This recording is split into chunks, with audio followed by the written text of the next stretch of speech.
Islamic Bangladesh তৈরি করার যে ভয়ঙ্কর চক্রান্ত, যেটা খাগড়াগড়েও হওয়ার চেষ্টা হয়েছিল, আমি একবার দেখানোর চেষ্টা করব। গ্রেটার বাংলাদেশের যে দিবা স্বপ্ন, বৃহত্তর বাংলাদেশ গঠনের যে ভাবনা, এটা দীর্ঘদিন ধরে একজন মুক্ত মনা যাদেরকে বলা হয়, আমি গ্রামে গ্রামে বলবো প্রত্যেককে এটা ভালো করে বুঝুন।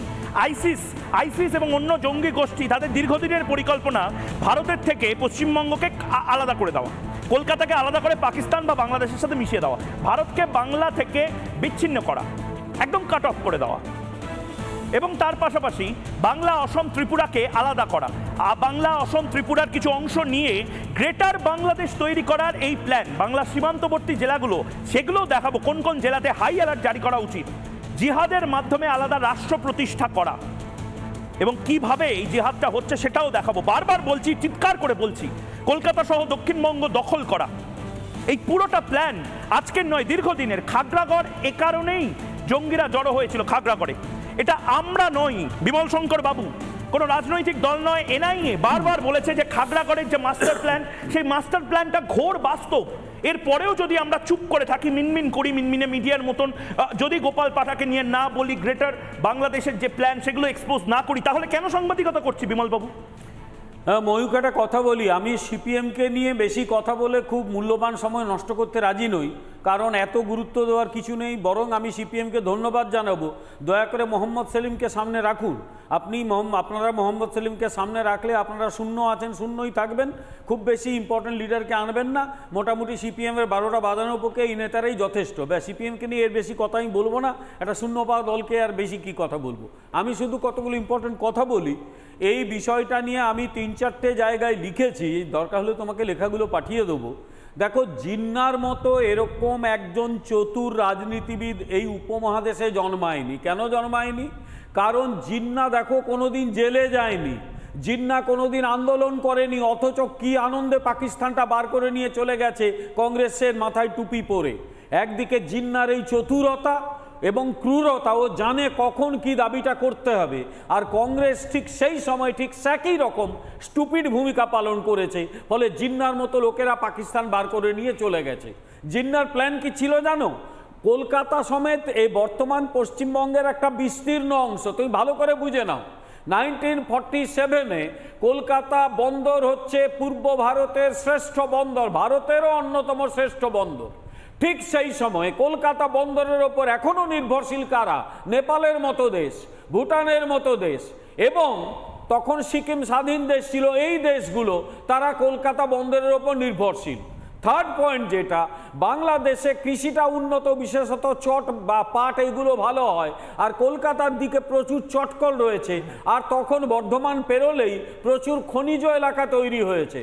জিন্নার পরিকল্পনা ছিল যদি বাংলাটা পেয়ে যায় তাহলে কিন্তু আজকে, যদি সত্যি পেয়ে যেত, আজকে ভারতবর্ষ নয় পাকিস্তানও তো এই অঞ্চলে সবচেয়ে শক্তিশালী রাষ্ট্র। ঠিক এই প্ল্যানটা একটা লোক বুঝতে পেরে গেছিল, এই আমাদের দেশের বামপন্থী মূর্খের দল, এবং এই বর্তমান শাসক দলের অনেকে এরকম অশিক্ষিতের মতো কথা বলে যে লোকটা নাকি বাংলা ভাগ করেছিল, না, ওই লোকটা পাকিস্তান ভাগ করেছিল, তার নাম শ্যামাপ্রসাদ মুখোপাধ্যায়। ও বুঝে গেছিল যে যদি কলকাতার এবং বাকিটা জিন্না পেয়ে যায়, অথবা এই যে প্ল্যানটা ছিল, সুরাবর্দী মাথায় টুপি দিয়েছিল শরৎ বসু, কিরণ শঙ্কর রায়কে, যে আমরা অখণ্ড বাংলা করব। ওই অখণ্ড স্বাধীন বাংলা হলে আজকে বাঙালিদের অবস্থায় বাংলাদেশে যা হচ্ছে, বাঙালি হিন্দু তাই হতো। আমি যার দুটো লাইনে শেষ করবো, শ্যামাপ্রসাদ মুখার্জির ঐকান্তিক প্রচেষ্টায় এবং তৎকালীন বাংলার জাগ্রত মনীষায় হিন্দুর হোমল্যান্ড হিসেবে আমরা পশ্চিম বাংলাকে পেয়েছি। তা নইলে আজকে আমাদের প্রত্যেককে এই পশ্চিম বাংলা ছেড়ে বিহার বা উত্তরপ্রদেশে ঘেঁটোতে থাকতে হতো, ঠিক যেরকম কাশ্মীরের পণ্ডিতরা থাকে।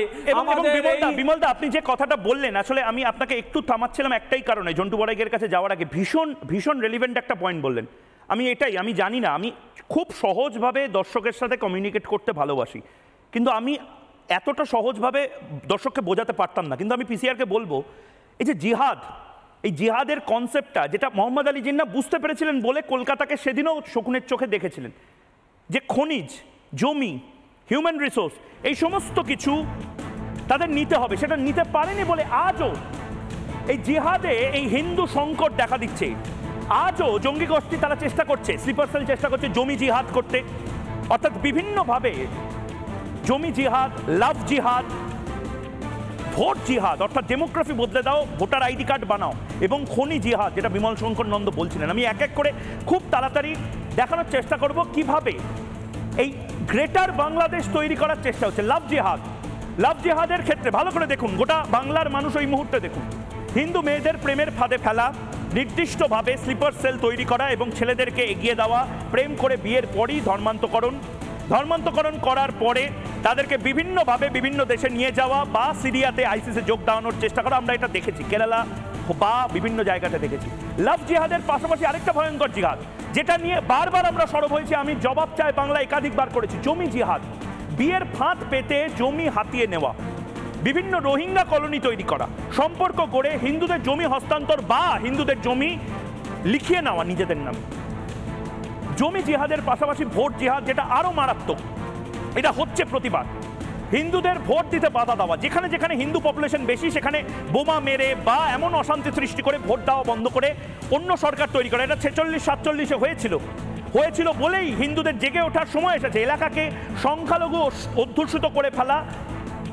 এবং তার পাশাপাশি যেটা ভয়ঙ্কর, যেটা কেউ বলে না, বাংলা টেলিভিশনে রিপাবলিক বাংলা বলেছে, এবং আমি ধন্যবাদ জানাতে চাই বিমল শঙ্কর নন্দকে, খনিজ জিহাদ বা মিনারেল জিহাদ নিয়ে কথা বলা, অর্থাৎ খনিজ চুরি করে সরকারের ক্ষতি করা, সরকারের এক্সচেকার, যে কারণে ফেক কারেন্সি নোট অর্থাৎ নকল টাকা ভারতের ইকোনমিতে ঢুকানোর চেষ্টা করে জঙ্গিরা, ঠিক সেভাবে খনিজ জিহাদ এবং সেই খনিজ সম্পদ নষ্ট করা বা স্মাগল করাতে কাজে লাগানো হচ্ছে বিভিন্ন রাজনৈতিক দলের নেতাদেরকে বোকার মতন। খনিজ এবং খনির দখল না পেলে সম্পদ নষ্ট করা এক ভয়ঙ্কর জায়গা, এবং এটা বিমল শঙ্কর নন্দ যে কথাটা বলছিলেন ঝন্টু বড়াই, এই ফিফথ কলামনিস্ট যাদের নানা ধরনের কন্টেন্ট দেখার জন্য লাইক করুন, শেয়ার করুন আমাদের ফেসবুক পেজ, সাবস্ক্রাইব করুন আমাদের ইউটিউব চ্যানেল, পাশাপাশি অন্যান্য ব্রেকিং নিউজের জন্য অবশ্যই চোখ রাখুন রিপাবলিক বাংলায়।